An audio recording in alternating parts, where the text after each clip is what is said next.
Hello, everybody. Welcome back to the show. And let me tell you, today we've got a big one. We're going deep into the Middle East, Gaza, Israel, the ceasefire talks, and all the developments. And there are many, believe me. We'll cover 20 points, not 10, not 15, 20 points. That's a lot, folks. And only the best show can do it.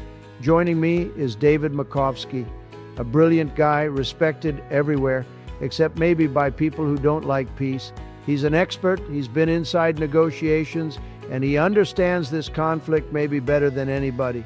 David, welcome. Thank you, Donald, or should I say, Baby Donald, you look younger than ever. Well, you know, some people say I've always had a baby face. Others say I've got the wisdom of a grandfather. I say, why not both? That's the negotiation style right there. Have it both ways. Exactly. And today, we're negotiating with reality, trying to figure out where this conflict goes. So let's get started. David, people keep asking me, can there even be a ceasefire in Gaza right now? Or is it just a fantasy like low gas prices under Biden? It's not a fantasy, but it's incredibly difficult. There's pressure from humanitarian groups, the UN, even allies of Israel saying, stop the rockets, let aid in. But on the ground, Israel feels unfinished. They argue they need to destroy Hamas infrastructure first. Hamas, meanwhile, is demanding guarantees before any pause. So we're looking at layers of mistrust. Layers of mistrust, like a bad wedding cake. And folks, I've seen a few of those. But you're right. I always say, if you can't trust the other side, then you're not negotiating peace. You're just trading press releases. That's what's happening now. Well put. The ceasefire question isn't just about guns going quiet. It's about what happens the day after. Who controls Gaza? Who delivers aid? Who makes sure rockets don't come back? And that's why, David, when I was in office, people said, Donald, you make it look easy. I said, no, it's not easy, but you need strength and creativity. Right now, I see weakness, and weakness never wins. Let's talk about the neighbors. Egypt, Qatar, Saudi Arabia, what are they up to? They're central. Egypt manages the Rafah crossing, the lifeline for Gaza. Qatar acts as a financial go-between with Hamas, channeling money for aid. Saudi Arabia, they were in talks for normalization with Israel before the war. Now they're cautious, but they don't want to lose momentum in shaping the region. I'll tell you something. The Saudis are tough negotiators. I sat with them, did business with them. If you go to buy a car, you'll end up leaving with no wheels and still pay more. The Qataris, they play chess while everyone else is playing checkers. Egypt, good friends, but they want stability more than anything. Exactly. Each neighbor wants something different, but they all share one interest. They don't want Gaza's crisis spilling into their own backyard. That's what keeps them at the table.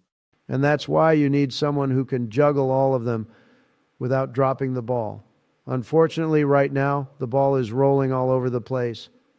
Now, let's come home. Washington, Biden, Congress, the whole circus. What's happening here? Washington is divided. Republicans are firmly behind Israel's right to defend itself. Democrats, especially progressives, are pushing hard for humanitarian pauses and more accountability. Biden is trying to balance those pressures, backing Israel's security while also pushing for restraint. Classic Washington, Bati, balancing like a clown on a tightrope. And meanwhile, the people in Gaza and Israel are the ones paying the price. You need clarity, not confusion. When I was in office, people knew where I stood. They didn't always like it, but they respected it. Now, nobody knows what America's line is. And that uncertainty makes diplomacy harder. Allies get nervous. Rivals test limits. It's why the U.S. position matters so much in these negotiations. Let's talk aid. People are seeing images. Children, families, no food, no water. What's the real picture, David? It's grim. Water and electricity are scarce. Hospitals are overwhelmed. Aid convoys trickle in through Rafah, but it's a fraction of what's needed. International agencies are warning of catastrophe if supplies don't increase quickly. And people say, Donald, why don't you just send Trump water over there? Maybe we should. It's better water, tremendous water. But jokes aside, if aid doesn't get in, you can't stabilize anything. Hunger and suffering fuel more conflict. That's a reality. Exactly. Humanitarian relief isn't charity, it's strategy. If people feel abandoned, they turn to more extreme options. All right, let's run through the latest. Give us the 10 big developments and I'll give my commentary. All right. 1. Israeli ground forces still moving through northern Gaza. 2. Ceasefire proposals floating at the UN. 3. Hamas demanding prisoner releases in exchange. 4.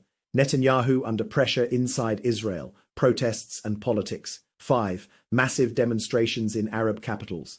6. Hezbollah rattling sabers in Lebanon. 7. Turkey raising its voice more loudly than before. 8. Iran sending warnings but careful not to trigger a direct clash. 9. The US Navy stationed in the Mediterranean as deterrents. 10. Europe divided, with some states pushing peace, others pushing solidarity with Israel.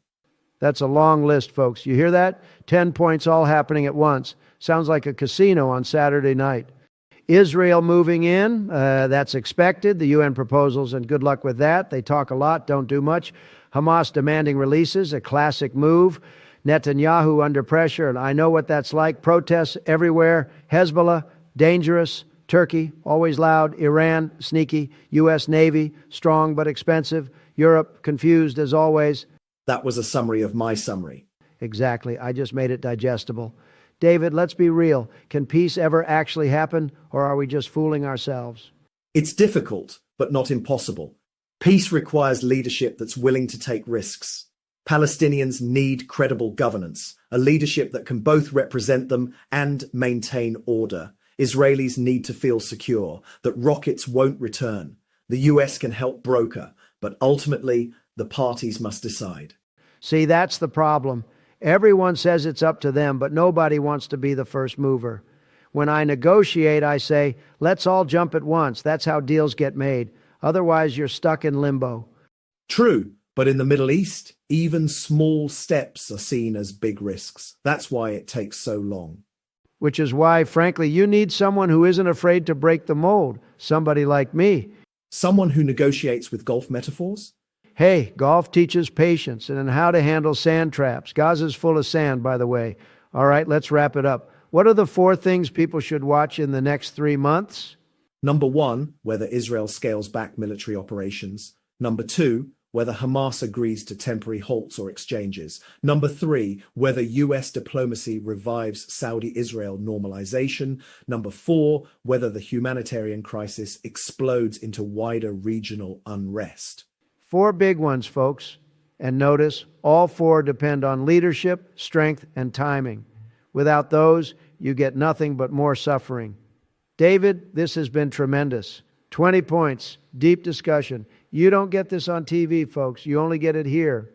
And let me tell you, peace is hard, but conversations like this are the first step. We may look like babies on screen, but these are grown-up issues, and we've handled them beautifully today. David, any last words? Just that hope requires persistence. If the world gives up, peace dies. So we have to keep pushing. Well said. Thank you, David Makovsky. And to all our listeners, and stay tuned, stay safe, and maybe, just maybe, next time we'll be talking about progress instead of problems. Until then, goodbye.